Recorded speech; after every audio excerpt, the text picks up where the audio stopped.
그래서 제가 오늘 PR, 마케팅, 대표님의 그런 업무를 모두 다 일당백으로 하고 계시는 이제 나비선님의 하루를 확인을 해보려고 합니다. 지금 이제 제가 하루 일과처럼 조금 정리를 해가지고 왔는데요. 지금 비서님의 하루를 보게 되면은 대표님의 하루 일정을 먼저 확인하는 것을 시작으로 주요 미팅에 대한 보고를 준비하는 데 코파일럿을 적극적으로 활용하고 계십니다. 실제로 보고가 마무리가 된 이후에는요, 각 부서별로 보고 내용을 다시 정리를 하시기도 하고요. 또 회사에서 주최한 다양한 컨퍼런스에 대한 PR 기사를 우리 조직의 템플릿에 맞게끔 작성을 하시기도 하고 탈고를 하는 것도 볼 수 있습니다. 그리고 작성한 기사 내용을 기반으로 새로운 소셜 포스트를 작성을 한다라든지 마지막으로는 퇴근 전에 대표님에게 마지막으로 보고 드릴 이메일은 없었는지 중요 메일은 없었는지 확인하는 일련의 과정을 거치는 걸 보실 수 있는데요. 그래서 실제로 이게 가능한 것이냐 궁금하실 것 같기 때문에 제가 저의 마이크로소프트 M365 환경으로 한번 실제 사례로 구현을 해보려고 합니다. 그래서 가장 먼저 이제 나비선님이 하시는 업무인 오늘 회의의 일정을, 대표님의 일정을 정리하는 씬부터 한번 시작을 해보도록 하겠습니다. 그래서 아까 말씀드린 것처럼 혹시 이미 코파일럿 라이선스를 보유하고 계시다라고 하시면 한번 같이 프롬프트를 넣어주시면 좋을 것 같은데요. 가장 처음에 해볼 거는 오늘 회의의 일정을 테이블로 정리를 해달라고 요청할 것입니다. 그리고 그 회의가 내부 미팅인지 외부 미팅인지도 한번 물어볼게요. 그럼 이제 코파일럿이 나의 아웃룩에 저장되어 있는 일정 내용을 기반으로 정리를 해줄 텐데요. 그리고 제가 특히 여기서 테이블로 정리를 해달라고 했기 때문에 그 포맷까지도 맞춰서 정리되는 것을 확인을 해보실 수 있습니다. 그래서 특히 경영진 분들 그리고 경영진의 지원 부서 같은 경우는 이런 일정을 정리하고 뭔가 매일 사소함을 정리하는데 지금 보고 계시는 M365 챗을 가장 많이 활용해주고 계십니다. 그래서 지금 제 실제 아웃룩 사소함을 바탕으로 하는 것이기 때문에 저희 내부 내용이 나온다는 부분은 양해 부탁드리고요. 지금 보시면 시간대별로 또 저희가 외국계 회사다 보니까 새벽에도 정말 많은 미팅들이 진행이 됩니다. 그래서 뭐 새벽 12시부터 1시에 있는 미팅들, 2시에 그리고 또 저희가 지금 진행하고 있는 이 스마트 워크데이 행사까지도 잘 캡처가 되어 있는 걸 보실 수 있습니다. 그러면 나비선님의 이 회의 일정에 보시면 오후에 이 경영회의가 있는 걸 볼 수 있는데요. 그럼 이 경영회의를 한번 같이 코파일럿과 준비를 해보도록 하겠습니다. 그래서 아마 많은 고객분들께서 보고서를 파워포인트로 작성하신다고 들었습니다. 그래서 사실 마이크로소프트에서는 보고 문화가 따로 있지는 않아서 제가 실제 샘플을 가지고 오기는 좀 어려웠는데요. 지금 보고 계시는 이 파워포인트가 여러분들께서 내 사내에서 사용하는 보고서다라고 한번 생각을 해주시고 봐주시면 좋을 것 같습니다.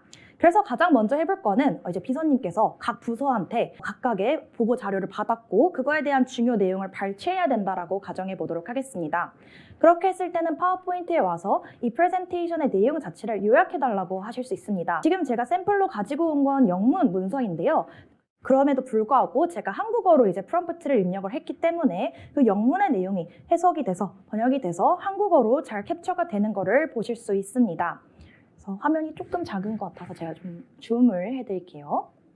네, 그래서 이 프레젠테이션의 주요 아이디어에 대해서 정리가 되어 있고요. 그리고 코파일럿은 무엇보다 중요한 거는 다른 이제 AI 서비스와의 저는 되게 차별점이자 강점이다라고 생각을 하는데 모든 코파일럿이 생성하는 답변에 대해서는 반드시 출처를 표기하게끔 구성이 되어 있습니다. 그래서 이렇게 주요 아이디어가 나왔을 때는 옆에 이렇게 주석이 달리는 걸 보실 수 있는데요. 예를 들어서 나는 판매 포인트, 특정 부서의 보고 결과 중에서 조금 의아한 게 있다. 좀 더 디테일을 파악이 필요하다라고 한 거에 대해서 이 번호를 누르게 되면은 그 슬라이드로 이동하게끔 구성이 되어 있습니다. 그래서 출처, 그 정보가 정확한지, 그 정보에 대한 디테일 파악이 필요하다라고 했을 때는 조금 더 손쉽게 이동할 수 있게끔 구성이 되어 있습니다.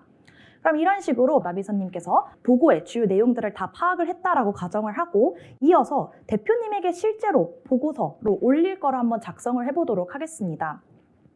그래서 보고서를 작성할 때는요, 이제 워드 코파일럿을 활용을 해볼 텐데요. 비서님께서 이제 코파일럿의 도움을 받아서 이제 핵심 내용을 다 복사해서 붙여 넣으시는 것도 물론 가능하지만요. 워드 코파일럿에게 기존에 내가 전달받은 파워포인트 파일 자체를 워드로 전환하는 것도 가능하십니다.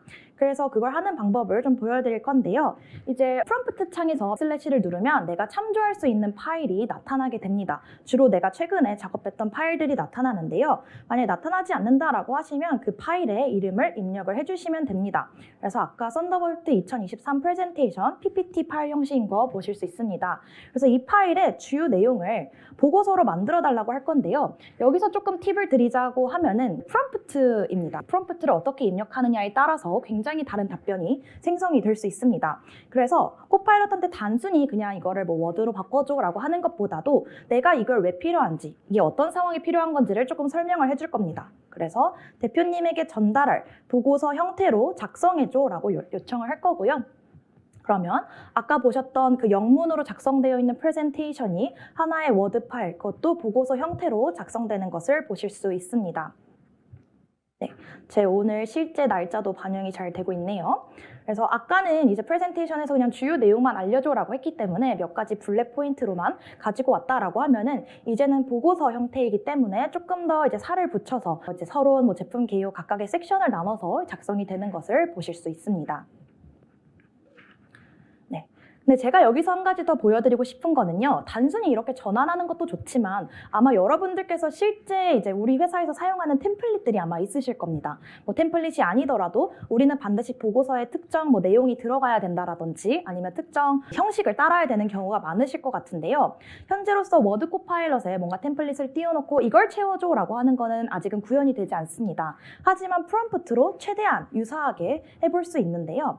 그래서 제가 이거는 잠시 생성을 중지하고 다른 프롬프트를 조금 이어서 보여드리도록 하겠습니다. 한번 이 나비선님께서 최근에 우리 회사에서 개최한 컨퍼런스에 대한 PR 기사를 작성해야 된다라고 가정해 보도록 하겠습니다. 근데 보통 PR 기사를 작성할 때는 각 조직마다 따라야 되는 법적인 가이드라인들도 있고 그런 부분들이 있기 때문에 그거에 맞추어서 코파일럿이 작성해 달라고 요청을 할 건데요. 그래서 혹시 참석하셨을 것 같은데 저희가 지난 4월 30일에 양재 AT센터에서 AI 투어를 개최를 했었습니다. 그래서 AI 투어를 개최를 하고 그거의 주요 내용을 기자분들에게 전달할 수 있는 형태로 한번 PR 기사를 작성해줘라고 요청을 해보도록 하겠습니다. 그래서 일단 기본적인 프롬프트를 입력을 할 거고요. 이렇게만 넣게 되면은 코파일럿이 AI 투어에 대한 정보가 그렇게 많지는 않기 때문에 잘 모릅니다. 그래서 내가 특정 파일, 아니면 우리 조직에 저장되어 있는 특정 데이터를 참고해서 작성해달라고 해야 되는데요. 그래서 아까와 마찬가지로 슬래시를 누르고 우리 조직의 데이터를 참고할 겁니다. 지금 보시면 제가 또 한 가지 업데이트를 드리고 싶은 부분이 있는데 이제 워드 코파일럿에서는 PDF 파일도 참조하실 수 있습니다. 기존에는 워드와 파워포인트 형태만 이제 참조할 수 있었는데요. 앞으로는 PDF 파일도 참조할 수 있게끔 업데이트가 되었습니다. 그리고 아까 말씀드린 것처럼 여기서 단순히 그치는 것이 아니라 우리의 기사 가이드라인에 맞춰서 작성해줘라고 할 겁니다. 프롬프트를 계속 이렇게 넣으시면 되고요. 가이드라인도 어떤 건지 알려줘야 되기 때문에 특정 파일을 제가 언급을 하도록 하겠습니다. 네, 지금 저희 마이크로소프트 이제 리걸 가이드라인이 있는데 그 파일을 참조해서 그거에 준수하게 작성해줘라고 할 겁니다. 그럼 이제 코파일럿이 기본적인 내용은 내가 요청한 조직의 데이터를 기반으로 할 것이고 이제 포맷은 우리가 요청한 그 규정 가이드라인에 맞춰서 작성을 해줄 텐데요. 코파일럿이 작성하는 동안 이제 규정집이 어떻게 되어 있는지 좀 보여드리도록 하겠습니다. 지금 보고 계시는 화면이 이제 저희 브랜드 가이드라인인데요. 지금 보시면 9장 정도 넘는 PDF 파일이고요. 뭐 전체를 다 보여드리진 않겠지만 이런 식으로 반드시 준수해야 되는 특정 이름 저희가 표기를 하는 방법이라든지 그런 것들이 나와 있는 파일입니다. 그래서 그거에 맞추어서 그거에 준수하게 기사를 작성해줘라고 요청을 했습니다. 그래서 지금 보시면 마이크로소프트라고 하는 단어도 영어가 아니라 한국어로 이렇게 표기가 된 것을 보실 수 있고요. 저희의 솔루션 이름들도 정확하게 이어서 나올 텐데 솔루션 이름들도 그 규정 가이드라인에 맞추어서 작성되는 것을 확인을 해보실 수 있습니다. 그래서 지금 당장 우리의 템플릿에 바로 덮어 써줘는 어렵지만 이런 식으로 프롬프트를 활용해서 이거와 유사하게 내가 이전에 올렸던 보고서의 스타일과 유사하게 작성해줘라고 하는 영역은 충분히 프롬프트로 구현이 가능합니다.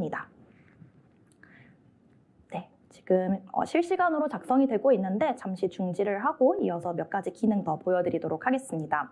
그래서 이제 코파일럿이 작성을 해주었던 아니면 우리 동료랑 같이 작업을 해주었던 어쨌든 이 초안에 대해서는 검토를 하셔야 될 텐데요. 지금 뭐 좋은 내용들이 있는데 사실 저희가 4월 30일에 정말 중요한 발표를 했습니다. 그 발표 내용이 바로 저희 M365 코파일럿 한국어 지원을 당일에 발표를 했는데요. 그거에 대한 내용은 조금 누락되어 있는 것 같아서 코파일럿한테 그것도 좀 포함해서 작성해줘라고 해보도록 하겠습니다. 이제 작성을 하실 때도 물론 제가 직접 작성을 할 수도 있죠. 하지만 앞에 스타일과 유사하게 좀 더 격식이 있는 채로 작성을 하고 싶기 때문에 다시 한 번 더 코파일럿의 도움을 받아보려고 합니다. 그래서 코파일럿한테 다시 프롬프트 창을 열고 여기에서 한국어 공식 지원에 대한 내용도 추가해서 작성해줘라고 요청을 할 겁니다. 그러면 이제 제가 요청한 프롬프트 그리고 이전에 작성되어 있던 내용들 이제 참고를 해가지고 코파일럿이 조금 더 이제 자연스럽게 이어질 수 있도록 단락이 작성되는 걸 보실 수 있습니다. 그래서 이런 식으로 이제 문서를 작성하고 컨텐츠를 생성을 하실 때 이제는 코파일럿의 도움을 받아서 초안을 만드시면 사실 백지에서 시작하는 것과는 또 천지 차이가 나기 때문에 한번 코파일럿에게 좀 제안 한번 해줘봐 라고 한번 해봐 주시고 거기서 수정을 하고 보완하는 형식으로 앞으로 AI와 업무의 흐름이 변경될 것으로 예상이 되고 있습니다. 그러면 이어서 아까 나비선님이 일당백의 나비선님이라고 말씀을 드렸는데 그럼 비선님께서 이제 작성한 PR 기사를 기반으로 우리 회사의 공식 채널, 공식 홈페이지 아니면 소셜 네트워크 플랫폼에 작성해야 되는 홍보글도 한번 코파일럿의 도움을 받아보도록 하겠습니다. 이번에는 다시 M365 챗으로 돌아올 건데요. 이 M365 챗에서 정말 많은 일들을 할 수 있는데 그 이유가 다른 앱들과는 다르게 이 M365 챗에서는 내가 접근 가능한 범위 내에서 우리 조직의 데이터 전체를 기반으로 답변을 생성할 수 있습니다. 그래서 아까 전에 작성한 그 PR 기사 내용을 가지고 한번 소셜 네트워크 플랫폼에 맞추어서 작성해달라고 해볼 텐데요. 그래서 코파일럿에게 대표님에게 저희 마이크로소프트의 링크드인이라고 하는 솔루션이 있습니다. 그래서 기업용 이제 SNS라고 보시면 되는데 대표님께서 링크드인에 게시할 AI 투어 내용 게시물을 작성해줘라고 할 겁니다. 그런데 이번에도 애큐러시를 높이기 위해서 내가 기존에 작성했던 기사를 이제 참고를 할 건데요. 네, 잠시만요. 아까 마찬가지로 이제 기사의 문서를 이제 참조를 해달라고 할 거고 그러면 이제 코파일럿이 단순히 뭐 PR 게시물, 뭐 SNS 게시물을 적어주는 게 아니라 제가 요청한 대로 링크드인이라고 하는 솔루션의 특색에 맞추어서 작성을 해주는 거를 확인을 해보실 수 있습니다. 그래서 이런 식으로 다른 이제 실제 국내 고객분들께서는 이런 식으로 작성을 하기도 하고 이거를 다른 나라의 언어로 변경을 하는데도 많이 사용을 해주고 계시고요. 한번 여기서 한 가지 더 이제 해보자면 포맷을 바꿔주는 거를 뚜렷하게 볼 수 있는 게 트위터 게시물입니다. 트위터는 특정 해시태그라든지 글자 수의 제한들이 있는데요. 그래서 그런 부분들이 실제로 M365 코파일럿이 이해를 했는지 한번 보여드리도록 하겠습니다. 그래서 같은 내용을 작성하되 이번에는 트위터 X 게시물 형태로 한번 바꿔줘라고 요청해 보도록 하겠습니다. 그러면 링크드인 같은 경우는 이제 조금 더 자율 게시판 형식이다 보니까 이렇게 작성되어 있는 걸 볼 수 있는데 한번 그 내용들이 함축적으로 해시태그와 글자 수 140자 안에서 한번 작성되는지 보도록 하겠습니다. 네, 지금 보시면 확 줄어든 걸 보실 수 있죠. 이런 식으로 이모지도 추가가 되고요. 해시태그도 이번 버전에선 나오지 않았네요. 근데 또 원하는 버전이 있으시면 다시 한번 생성을 눌러주신다든지 해시태그를 포함해서 작성해줘라고 하는 추가 프롬프트를 활용해서 좀 더 그 소셜 네트워크 플랫폼에 맞추어서 작성하는 것, 톤 앤 매너를 바꾸는 것이 모두 가능합니다. 그럼 여기까지 보여드렸고요. 이제 비서님께서 사실 어떻게 보면 오늘 하루 해야 되는 모든 업무들을 불과 5분도 채 안 되는 시간에 한 걸 지금 목격을 하셨습니다. 그래서 나비서님께서 시간을 굉장히 많이 세이브를 하셨기 때문에 잔여 시간 동안은 조금 더 중요한 업무 아니면 내일 했어야 되는 업무를 오늘 좀 이어서 해볼 수 있을 것 같은데요. 그래서 한번 마지막으로 혹시 이제 업무를 보시는 중간중간에 놓친 중요한 이메일은 없는지 대표님에게 전달해야 될 중요한 사항은 없었는지 M365 채한테 물어보는 것으로 마무리를 해보려고 합니다. 그래서 코파일럿한테 나의 메일 사서함에 대해서 물어볼 건데요. 내가 메일 사서함에 온 이메일들 중에서 특정 주제와 관련된 것들 아니면 특정 사람으로부터 수신한 이메일, 특정 기관으로부터 수신한 이메일에 대해서 물어볼 수 있습니다. 그래서 코파일럿에게 오늘은 영업 실적과 관련된 이메일 내용을 요약해줘라고 할 건데요. 아무래도 그런 부분들이 이제 저희 대표님께서 궁금해하시겠죠. 그래서 지금 보면은 저의 이메일 사서함에 정말 많은 메일들이 있는데 그 중에서도 특정 주제와 관련된 메일들이 이렇게 정리되는 것을 보실 수 있습니다. 그래서 누가 어떤 부분에 대해서 보고를 했는지, 실제 그 메일 중에서 중요한 수치들은 어떤 게 있는지를 확인을 해보셨습니다. 그래서 M365 챗을 통해서는 이런 식으로 다양한 이메일 커뮤니케이션, 팀즈 커뮤니케이션에 대한 히스토리를 정리하는 것도 모두 가능합니다. 네, 그러면 지금까지 이제 나비선님의 하루를 살펴보셨고요. 그 다음으로 이어서 다른 시나리오도 좀 계속해서 보여드리도록 하겠습니다.